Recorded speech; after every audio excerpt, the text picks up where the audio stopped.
하시겠습니다. 소요리 문답 강의 44번째 문답의 내용은 십계명의 머리말이 우리에게 가르쳐주는 것은 무엇입니까? 거기에 대한 해설은 십계명의 머리말이 우리에게 가르쳐주는 것은 하나님이 주님이요 우리의 하나님이며 구속자이시기 때문에 우리는 하나님의 모든 계명을 반드시 지켜야 한다는 것입니다. 이렇게 해설을 달아놓고 있습니다. 하나님의 모든 명령을 반드시 지켜야 한다는 것입니다. 하나님께서는 우리가 하나님에 관해서 무엇을 알고 어떻게 하나님에 관해서 생각해야 하는지까지 관심을 가지시는 분이십니다. 여러분들이 누군가를 깊이 사랑한다면 그 사랑하는 대상으로 하여금 당신은 나를 어떻게 생각하십니까? 이런 것에 대해서 궁금해 하실 것입니다. 만약에 그의 대답이 나는 당신에 대해서 아무것도 아는 것이 없고 알고 싶은 마음도 없어 라고 말한다면 그 사람이 나에 대해서 나를 사랑한다고 말하는 것은 도저히 믿을 수 있는 말이 될 수 없을 것입니다. 따라서 우리가 하나님을 사랑한다고 할 때 하나님에 관해서 우리가 무엇을 알고 있느냐는 너무나 중요한 부분이 아닐 수 없습니다. 하나님에 대해서 우리가 어떻게 생각을 하고 있느냐, 사랑한다는 새치 혀끝의 고백보다도 하나님이 더 우리 안에서 중요하게 생각하시는 것은 우리가 하나님을 어떻게 생각하고 있느냐 하는 부분입니다. 하나님께서 이스라엘 백성들을 비롯한 오늘날의 우리들에게까지 하나님 자신을 십계명의 서문과 같이 나는 너를 애굽 땅 종되었던 집에서 인도하여 낸 내 하나님 여호와니라 이렇게 소개하시는 이유는 바로 이와 같은 하나님의 뜻이 포함되어 있기 때문입니다. 하나님께서는 하나님의 자녀들에게 어떤 맹목적인 복종이나 강요를 원하시는 분이 결코 아니십니다.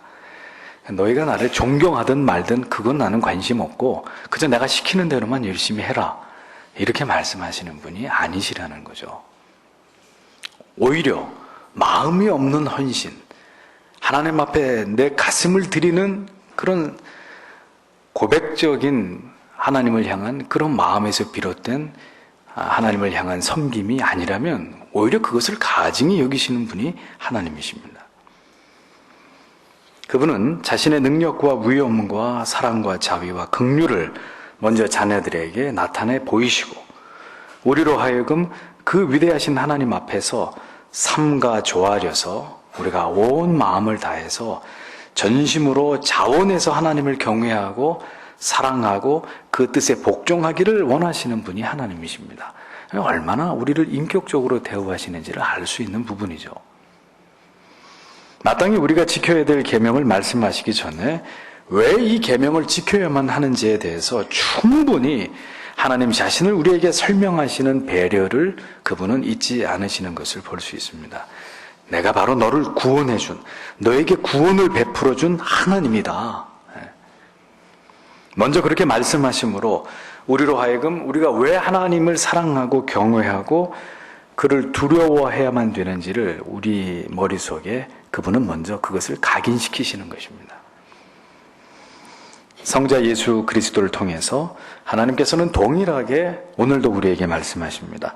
예수 그리스도로 말미암아 너희를 모든 죄책과 죄의 멸망의 권세와 영벌로부터 거기서 너희를 구원해내는 내가 바로 너의 하나님 여호와다. 내가 바로 너희의 메시아, 너희의 구속주인, 구주 예수 그리스도이시다. 이렇게 말씀하고 있는 거예요. 웨스트민스터 소요리 문답에서도 십계명을 이제 다음 주부터는 십계명 1계명에서부터 이렇게 우리가 다시 유래문답을 통해서 다시 우리에게 십계명에 대한 부분을 다루어 볼 텐데 이 십계명을 다루기 이전에 지금 이 사실이 너무 중요하기 때문에 소요리 문답 43번과 44번에서 이 십계명의 선과 관계된 중요한 의미와 교훈을 그래서 요리문답이 이렇게 두 문항에 걸쳐서 이 부분을 다루고 있는 거예요. 그래서 교리 공부의 필요성과 요긴함이라는 것이 바로 이런 부분들입니다. 무슨 얘기냐? 요리문답에서 이러한 부분을 마치 이렇게 핀셋으로 딱 이렇게 찝어내듯이 성경에서 이렇게 딱 끄집어내서 이 부분을 확대경으로 이렇게 보여주면서 이 성경 말씀이 이렇게 중요하다고 우리에게 이렇게 지적해 주지 않으면은 아마도 우리는 이 십계명의 서문 정도 따위는 그냥 이렇게 대수롭지 않게 이렇게 스쳐 지나가는 진리로 그렇게 이해했을 뿐일 것입니다. 그러니까 이것을 볼 때 17세기 중엽에 있었던 영국의 교회, 그 개혁교회들이 얼마나 하나님의 말씀을 신중하게 다루었고 탁월하게 진리를 깨달았는지를 우리는 알 수 있는 것이죠. 그리고 이렇게 깨달은 진리를 통해서 하나님을 지극히 사랑하고 경외하는 마음이 그들 안에 충만해져서 갔을 것이고, 또 깨달은 진리를 지키기 위해서 그들은 최선을 다했던 것이고, 이 위대한 진리의 가르침을 잘 전수해서 성도에게 가르침으로 말미암아 역사상 가장 찬란한 신앙의 전성기를 그들이 구가했다는 사실을 역사가 우리에게 교훈해주고 있는 것입니다. 새로운 신학, 새로운 방법, 새로운 프로그램과 패러다임이 교회와 성도를 만약에 더 거룩하게 만들고 더 도덕적이게 하고 더 나아가서 더 하나님께 가까워지도록 만들었다면 우리는 웨스트민스터 소요리문답이고 기독교 강요고 다 필요 없이 폐기 처분해야 마땅합니다. 새로운 것들이 우리로 하여금 더 예수를 잘 믿게 만들어 주었다면, 우리로 하여금 더 경건한 성도가 되게 만들었다면, 그러면 우리는 그거 다 따라하고 지금 이런 거 다 집어치워야 되는 거예요. 하지만 그렇게 되었습니까?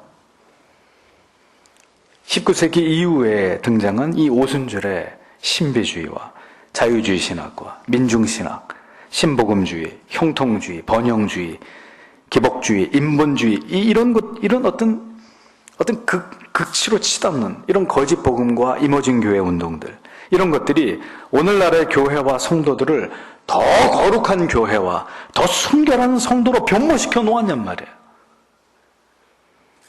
결코 그렇지 않습니다. 지금의 교회는 성경의 말씀과 유구한 기독교의 역사의 거울을 통해 비춰볼 때 기형에 가깝습니다. 기형에. 누구도 이렇게 믿어서 천국에 갔을 것 같으면 한 번이라도 예수의 이름을 부른 사람들 가운데 천국에 가지 못했을 사람이 역사 속에 아무도 없었을 겁니다. 그 오랜 신앙의 위대한 유산과 전통이 우리에게 보여주는 바로 그 길을 그래서 우리는 고집할 수밖에 없는 것입니다. 1640년대 수년간에 걸쳐서 영국의 웨스트민스터 사원에 모여서 많은 경건한 신학자와 목회자들이 바른 교회를 세우기 위해서 첫째로 마땅히 믿어야 될 바가 무엇인지 하는 것을 찾아서 신앙 고백서를 작성했고, 당시와 모든 후대 교회들에게 이것이 신앙의 표준이 되도록 정해놓았습니다. 그리고 이제 그 신앙 고백서의 내용을 어른들과 어린아이들 그리고 세신자들에게 이렇게 어떤 그 차등을 두고 이 하나님의 교리를 가르치기 위해서 대유리 문답과 소유리 문답을 만들었습니다. 예배 모범도 작성하고 또 어떻게 교회를 다스려야 될지에 대한 정치 조례도 작성했습니다. 그들의 수고로운 헌신의 결과로 오늘까지 우리는 하나님을 경외하는 도에 관한 탁월한 교리들을 우리가 하나님의 말씀 안에서 발견해내는 그 신앙의 도를 배우고 깨닫고 우리가 그것을 이해할 수 있는 이런 혜택을 우리가 지금 누릴 수 있게 되었다는 것입니다. 그들이 성경을 보면서 그 중요성의 가치를 깨닫고 우리에게 이것을 설명해 주기 위해서 노력한 것을 우리가 보면서 우리도 열심을 다해서 이러한 진리를 깨닫고 이해하고 우리의 삶에 깊숙이 뿌리 내리게 하기 위해서 우리가 최선을 다해서 그렇게 하나님을 믿는 것이 합당한 것이라는 겁니다. 앞서간 믿음의 조상들이 얼마나 치밀하게 하나님에 관해서 알고 그렇게 아는 대로 지켜 행하기 위해서 노력했는지 우리에게 남겨준 모든 신앙의 고백서와 교리와 신조들이 그 명백한 증거라고 우리는 말할 수 있는 것입니다. 여러 번 말씀드린 대로 성도 여러분, 우리는 십계명을 지킴으로써 구원을 받는 것이 절대로 아닙니다. 다만 예수 그리스도의 보혈의 은혜로 죄 씻음을 받고 의롭다 하심을 받은 새로운 피조물로서 우리는 이제 오직 성령에 의지하여서 십계명의 가르침을 따라 살기 위해서 최선을 다해야 될 의무가 우리에게 있을 뿐인 거예요. 하나님께서는 우리에게 십계명을 주셨는데 이는 우리가 이 십계명에 엄유하신 하나님의 말씀과 아무 상관없이 살아가라고 주신 말씀이 절대로 아니라는 것을 알아야 합니다. 십계명의 말씀을 지켜서 행함이 바로 하나님을 사랑하는 길이고 그리고 이웃을 사랑하는 길이라는 것을 우리의 영혼에 깊이 새기면서 예수 그리스도의 십자가의 구속의 은혜와 그리고 부활의 능력을 날마다 삶 속에서 체험하면서 신자가 걸어가야 될 도를 지켜서 행하는 자들이 되어야 그가 거듭나고 회심한 하나님의 명백한 자녀라 말할 수 있는 것이죠. 자신이 누구인지를 분명히 알고 어떻게 이 자리까지 올 수 있게 되었는지를 잊지 않으면서 전적으로 성령을 의지하면서 마땅히 우리가 살아도 주를 위해 살고 죽어도 주를 위해 죽고자 하는 이런 결연한 마음의 자세가 우리의 신앙 안에 분명하게 세워질 때 하나님께서는 우리에게 주신 이 십계명을 대할 때마다 그 십계명이 우리의 삶 속에서 반드시 지켜 행해야 될 신앙의 바른 부동의 원리로 우리 안에 자리 잡게 되는 것이라는 겁니다. 그래서 진정으로 거듭난 신자는 진심으로 하나님을 뜨겁게 사랑하는 성도는 이 계명을 사랑할 수밖에 없는 거예요.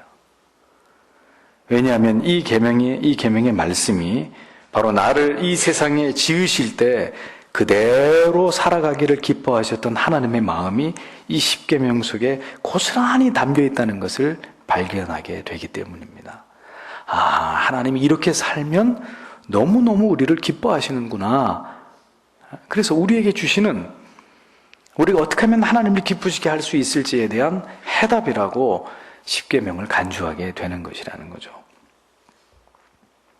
이전에는 그저 나를 세워주고 잘된다, 형통한다, 복받는 비결은 이런 것이다, 이런 것들을 제시해주고 그저 어떤 놀랍고 신비한 체험을 얻을 수 있는 방법들만을 이야기하는 이런 주제들이 나의 신앙의 주된 관심이었지만 이제 신앙의 중심이 내가 아니라 하나님께로 이동하게 되면 이제는 하나님에 대해서, 하나님을 신앙함에 대해서 더 심오하고 탁월하게 다룬 이런 부분들을 더 깊이 있게 다룬 청교도들의 책들이 더 깊은 관심이 되는 이런 중대한 변화가 우리 안에 일어나게 되는 거예요.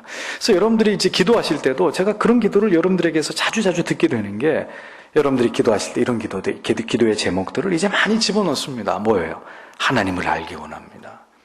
하나님의 뜻대로 살기를 원합니다. 전에는 복 주세요. 잘 되게 해주세요. 맨날 나를 채워달라는 기도가 여러분들의 주류였다면 지금은 하나님을 알기 원합니다. 하나님을 기쁘시게 하기 원합니다. 하나님께 영광을 돌리기 원합니다. 여러분들의 신앙의 중심이 이동됐다는 걸 보여주는 거예요. 더 이상 내가 중요한 게 아니라 어떻게 하면 하나님을 기쁘시게 할까? 이게 이제 정상적인 자리를 잡아가고 있다는 걸 보여주는 거죠.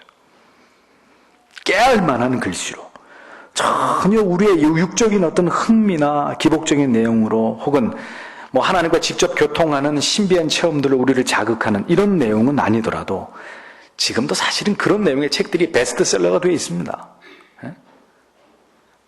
그런데 그런 내용은 아니더라도 신앙의 핵심적인 주제들을 다루고 성도의 거룩과 순결 그리고 죄의 문제를 깊이 파고 들어가면서 어떻게 살아가는 것이 하나님을 기쁘시게 하는 영광된 삶인지를 우리에게 정확하게 조명하고 제시해주는 이제 이런 책들에 대해서 이제는 더 마음이 가고 그러한 신령한 지식에 대해서 더 이렇게 천착하는 일들이 신앙의 올바른 정도를 걸어가고 있는 성도들에게 발견될 수 있는 공통점이 되는 것이라는 거죠. 이와 같은 회심과 거듭남이 명백한 이 성도의 신앙 안에서 나타나는 이런 올곧음은 반드시 어떤 계기를 전제로 하기 마련입니다. 그러니까 이런 마음들이 어떤 계기를 통해서 우리 안에 생겨나느냐 하는 문제입니다. 이렇게 진리에 대해서 진지해지고 하나님을 아는 것에 대해서 사무치는 마음을 갖게 되는 이런 계기가 어디에서 오느냐. 자, 출애굽기 20장 18절 이하에 보면 온 백성이 천둥과 번개와 나팔 소리와 연기 나는 산을 보았으므로 그들이 그것을 볼 때 이동하여 멀리 서서 모세에게 이르되 당신이 우리에게 말씀하소서 우리가 들으리이다. 부디 하나님께서 우리에게 말씀하지 말게 하소서 우리가 죽을까 염려하나이다 하매 모세가 백성에게 이르되 두려워하지 말라. 너희를 시험하려고 하나님께서 임하셨나니 이것은 자신의 두려움을 너희 얼굴 앞에 두사 너희가 죄를 짓지 않게 하려 하심이니라 하니라. 백성은 멀리 섰고 모세는 하나님께서 계시는 짙은 어두움으로 가까이 가니라. 이런 기록이 나옵니다. 그리고 오늘 읽으신 신명기 5장에 보면 이 출애굽기 20장 1절에서부터 있는 말씀이 6절에서부터 21절까지 인용되어 있는 것을 볼 수 있습니다. 그리고 신명기 5장 21절에서 27절을 우리가 읽어봐야 될 필요가 있습니다. 한번 보겠습니다. 신명기 5장 22절에서 27절을 다 같이 읽겠습니다. 여호와께서 이 모든 말씀을 산 위 불 가운데와 구름 가운데와 흑암 가운데서 큰 음성으로 너희 총에게 이르신 후에 더 말씀하지 아니하시고 그것을 두 돌판에 써서 내게 주셨느니라.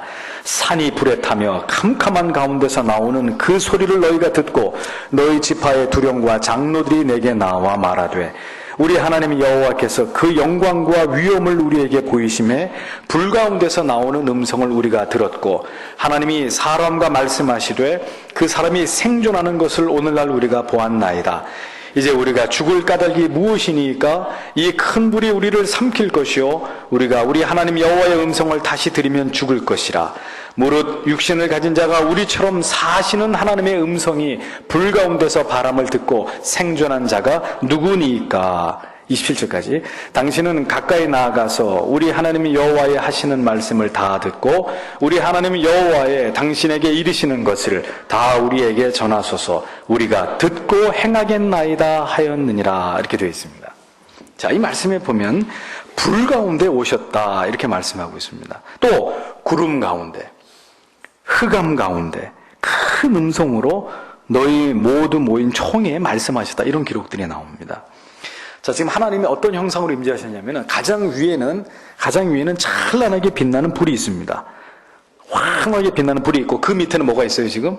구름이 있습니다. 구름 밑에는요 칠흑같이 어두운 흑암이 있었고 그 저 위에는 빛나는 불꽃, 그 다음에 구름, 그 다음에 그 밑에 지극히 어두운 흑암, 이런 형상으로 하나님 자신이 임재를 하셨어요. 그 가운데서 하나님의 말씀이 천둥 같은 하나님의 말씀이 들리는 것입니다. 자, 머릿속에 한번 그림을 그려보세요. 참으로 두렵고 떨리는 장면이 아닐 수 없을 것입니다. 꼭 죽을 것 같은 큰 두려움이 이스라엘 백성들을 압도하고 있었어요. 감히 고개를 들 수 없을 만큼 그런 어떤 초자연적인 이런 어떤 그 형상으로 불과 구름과 흑암 이런 형상으로 하나님이 지금 이스라엘 백성들 앞에 서 계신 것입니다. 꼭 죽을 것 같은 두려움이 그들에게 엄습한 거예요. 그들은 하나님의 음성을 듣고도 죽지 않고 살아있음을 안도하는 한편, 그러나 더 이상 하나님의 음성을 듣기에는 너무너무 두렵기 때문에 몸소리를 치고 있었던 거예요. 5장 26절 27절에서 이스라엘 백성들 이렇게 말하고 있습니다. 무릇 육신을 가진 자가 우리처럼 사시는 하나님의 음성이 불 가운데서 바람을 듣고 생존한 자가 누구니까. 당신은 가까이 나아가서 모세 보고 하는 얘기죠. 우리 하나님 여호와의 하시는 말씀을 다 듣고 우리 하나님 여호와의 당신에게 이르시는 것을 우리에게 전해주세요. 그러면 전해주세요. 우리는 직접 더 이상 하나님의 말씀을 들을 수가 없으니까, 도저히 무서워서 그 하나님의 음성을 들을 수 없으니까 모세님께서 대신 듣고 전해주세요. 그러면 우리가 듣고 그대로 행하겠습니다. 이렇게 대답하고 있는 것입니다.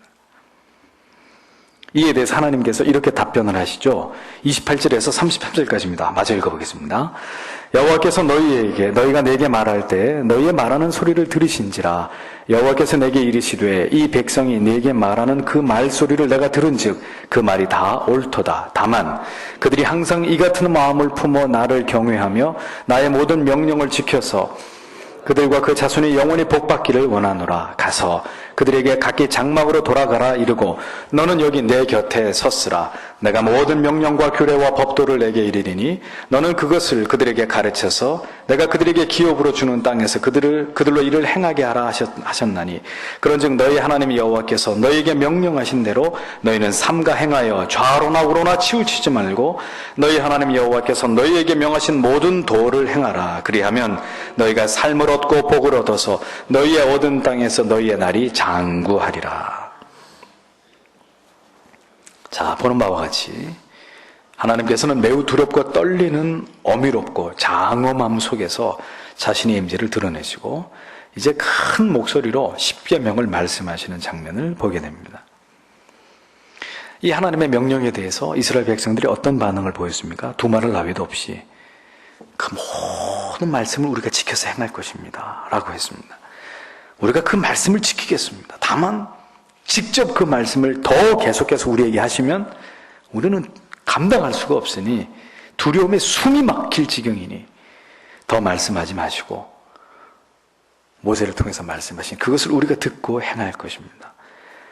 이스라엘 백성들은 이렇게 지금 십계명을 반포하시는 하나님 앞에서 반응을 보였습니다. 무조건 지켜 행하겠다는 거예요. 무조건. 왜? 그러면 왜 지금 이스라엘 백성들이 이런 반응을 보이게 되었을까요? 그 원인이 어디 있다고 생각하십니까? 무엇 때문에 지금 이들은 하나님이 말씀하신 것을 무조건 지켜서 행하겠다고 또 다짐하고 있을까요? 아, 이것을 무슨 일이 있어도 지켜야 되겠구나. 이걸 지키지 않으면 큰일이 나겠구나. 왜 지금 그들이 그렇게 생각하게 되었느냐 하는 거죠. 그들은 지금 무엇을 보았고 들었기 때문입니까? 지금 그들에게 말씀하시는 하나님, 바로 우리를 저 애굽 땅 종살이 하던 때에서 이끌어내신 바로 그 하나님의 음성을 그들이 직접 들었기 때문에 자신을 이끌어내신 여호와 하나님께서 지금 그들 앞에 이렇게 자신을 나타내시고 내가 너희에게 명하는 계명을 복종하라고 말씀하시는데 누가 감히 그 하나님 앞에서 저는 못하겠습니다 라고 하겠습니까? 하나님께서 이스라엘 백성들 앞에서 큰 영광과 위엄을 보이셨습니다. 하나님께서 그들 앞에 그렇게 큰 두려움으로 자신을 드러내신 것은 바로 이스라엘 백성들로 하여금 하나님의 존재하심 앞에서 완전히 압도되게 하심으로 그들이 하나님만을 경외하게 하시기 위함이었다는 거죠. 어느 교회에서 어떤 목사님이 맨날 기도할 때마다 하나님 단 한 번만 우리에게 하나님 자신을 나타내 보여주십시오. 하나님 보기 원합니다. 보기 원합니다. 성도들하고 하나님 한 번만 보여달라고 매일같이 그렇게 기도를 했습니다. 하나님이 그 기도를 들으시고 어느 날 커튼을 확 걷어제치고 딱 나타나셨어요. 그랬더니 다 까무러쳐 버렸다는 거죠. 그렇게 보여달라 그래서 하나님이 짠 하고 나타났더니 전부 다 기절초풍을 해버린 거예요. 물론 웃으라고 하는 얘기입니다만 하나님 자신이 우리에게 드러나신다. 이건 보통 일이 아닙니다. 하나님 임재를 우리에게 보이신다. 보여줘도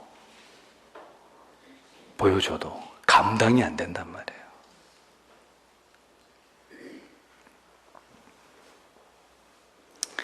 하나님께서 이스라엘 백성들 앞에서 큰 영광과 위엄을 보이셨습니다. 그 빛의 찬란함과 구름과 그 아래 흑암 가운데서 우렁찬 소리가 나고 나팔 소리, 귀를 찢는 그런 하나님의 음성을 그들에게 듣게 하시는 것. 하나님이 왜 그렇게 나타나셨겠느냐 이거죠. 뭐 아주 이쁜 비너스 같은 그런 모습으로 짠하고 나타나셔가지고 말씀하시든지 뭘 이렇게 별로 이렇게 하나님의 임재를 보았을 때 우리가 그렇게 두렵거나 거부감이 들거나 초주검이 되는 이런 모습이 아니라 부드러운 모습으로 나타나실 수도 있었을 터인데, 십계명을 주시면서 자신의 임재를 보이실 때 보다 여러 다양한 다른 방법으로 하나님 자신을 드러내실 수 있었을 터인데, 왜 하나님은 그들이 평생 잊을 수 없는 그와 같은 어떤 그 현상 속에서 하나님 자신을 드러냈느냐? 구약은 보면 이렇게 두려우신 하나님의 모습으로 하나님 자신을 드러내는 장면이 많이 나옵니다. 죄 아래서 오랜 죄성의 지배를 받으면서 살아온 죄인들에게 하나님께서는 자신의 존재를 각인시키는 방법으로 두렵고 떨리는 위험으로 종종 하나님 자신을 구약에서 나타내셨습니다. 이것은 죄는 결코 거룩하신 하나님과 함께할 수 없음을 그 백성들에게 강력하게 경고하시고 교훈하시기 위함이었습니다. 그러나 신약에 와서는 이제 구약의 그 엄유하신 하나님께서 인간과 동일한 형상의 성자 예수 그리스도로 한없으신 사랑과 온유로 우리에게 하나님의 또 다른 성품을 이렇게 드러내십니다. 이것은 바로 하나님의 성품의 이 양면성을 인간들에게 계시하시기 위함인 것이죠. 구약에는 굉장히 어미롭고 지엄하신 하나님으로, 신약에는 너무너무 우리를 사랑하시고 온유하시고 사랑 많으신, 자비롭고 인자하신 예수 그리스도의 모습으로, 그래서 죄와 불의와 불순종에 대해서는 참으로 지엄하고 큰 두려움을 보이시는 하나님의 공의와, 그러나 회개하고 하나님께 나아와서 하나님의 크신 자비와 긍휼을 구하는 죄인들에게 대해서는 한없으신 사랑으로 긍휼을 베푸시고 용서하시는 성자의 모습을 통해서 하나님의 끝이 없으신 사랑을 또 우리에게 나타내 보여주신 것입니다. 이 모든 것은 바로 우리로 하여금 하나님에 대한 경외와 그리고 사랑, 이 두 가지의 마음으로 하나님께서 우리에게 주신 말씀을 따라 살게 하기 위함인 것이죠. 그렇기 때문에 우리 신앙 안에서 매우 중요한 것은 무엇이냐? 이 하나님에 대한 경외감과 사랑이 이게 아주 균형이 잘 우리 안에 잡혀 있어야 된다는 거죠. 하나님에 대한 사랑만 크게 이해하고 하나님의 공의를 우습게 여기는 성도들은 오만방자한 신앙생활을 하게 되겠죠. 할아버지가 마음이 좋으면 손자가 할아버지 수염을 쥐어 뽑는다고 하듯이, 반대로 하나님에 대한 사랑에 대해서는 전혀 아는 바와 깨달은 바 없고 그저 두렵고 떨리는 하나님에 대해서만 안다면 우리는 철저하게 하나님 앞에서도 율법주의자가 될 거예요. 그래서 하나님의 경외와 사랑, 이 두 가지가 우리의 신앙 안에 균형을 잡은 채로 이 두 가지의 마음으로 하나님을 바라봐야 되는 것이죠. 하나님께서 어떤 분이심을, 그가 우리를 위해서 무엇을 행하셨는지를 언제나 잊지 않고 마음에 깊이 간직한 채로 하나님을 경외함과 동시에 지극한 사랑으로 하나님을 섬기는 그런 성도의 모습을 지켜가는 것이 바로 구원받은 하나님의 자녀로서의 합당한 삶이라는 것을 잊어서는 안 되는 것입니다. 이 두 가지가 다 필요해요. 그러나 지금은 하나님을 뜨겁게 사랑하는 성도도, 하나님을 크게 두려워하는 성도도 이제는 그다지 많지 않습니다. 모두가 각자가 마음속에 만들어 놓은 하나님을 하나님이라고 생각하고 섬기고 있기 때문에 맞춤형 복음, 맞춤형 전도, 맞춤형 현대적인 세련된 교회들, 이제 이걸 넘어서 이제는 우리에게 맞추어 주시는 하나님으로 하나님을 곡해하고 하나님을 경시하려는 이런 인간들의 어설픈 주장들에 대해서 우리는 이제 단호하게 돌아서야 할 때입니다. 인간이 즐겁고 인간에게 유익이 되고 인간들이 받아들이기에 편안하고 부담이 없고 즐겁고 얼마나 감동적이냐, 이게 중심이 아니라 하나님이 받으시기에 얼마나 합당하고 어떻게 하나님께서 이 모든 것이 하나님께 영광이 되고 하나님께서 기뻐하시는 뜻이 무엇인지 알고 이것을 행하는 것이 오늘 우리의 신앙의 이제는 중심이 되어야 하는 거예요. 그래서 하나님이 기뻐하는 것이면 하는 것이고, 하나님이 원치 아니하는 것이면 과감하게 접을 수 있는, 그것을 위해서 이 십계명은 이것을 위한 가장 정확한 지침이 우리에게 되어주고 있는 것입니다. 하나님이 누구이신지를 알고, 내가 누구인지를 알고, 내가 하나님께로부터 받은 그 은혜와 사랑이 얼마나 큰 것인지를 안다면, 그 다음은 뭘까요? 마땅히 이 세상과 하나님을 알지 못하는 자들과 우리가 분리되어서, 그들과 분리되어서 하나님의 말씀을 따라 살아가니 모든 시대 가운데 구원으로 부름을 받은 성도의 도리라는 것을 우리는 기억해야 되는 것입니다. 그래서 오늘도 우리가 주일마다 십계명을 우리가 교독하고 묵상하는 이유는 그렇게 삶으로 구원받는 것이 아니라, 그렇게 사는 것만이, 그 계명을 따라 사는 것만이 하나님을 최고로 잘 섬길 수 있는 길이기 때문에 우리가 그 십계명을 가슴에 새기고 그 말씀에 우리를 비추어 보아서 우리가 잘못한 것이 있다면 철저하게 깨닫고 회개하고, 또 우리가 더 중요한 가치로 붙들어야 될 것이 무엇인지를 날마다 각성하면서 새롭게 깨달으면서 그것을 우리의 인생의 본분 삼아 살아가는 것이 하나님이 가장 기뻐하시는 올바른 신앙의 길을 걸어가는 비결이 되는 것이라는 것입니다. 십계명은 바로 그것을 우리에게 가르쳐주고 있는 것이죠. 그래서 여러분 주일마다 십계명을 교독하시면서 그 계명 하나하나에 자신을 비춰봐야 돼요. 1계명, 2계명 쭉 내려가는데 어떤 계명 앞에 딱 내가 부딪혀서 이 말씀 앞에 내가 자유로울 수 없겠구나. 그러면 명백하게 그 문제를 놓고 하나님 앞에 기도하면서 날마다 쓰러진 나를 이렇게 세우고 나를 붙들어서 하나님이 원하시는 삶을 살아가기 위해 애를 쓰는 그런 성도의 삶을 살아가야 하는 것입니다. 십계명을 여러분들이 꼭 붙드시고 말이죠. 기도하겠습니다.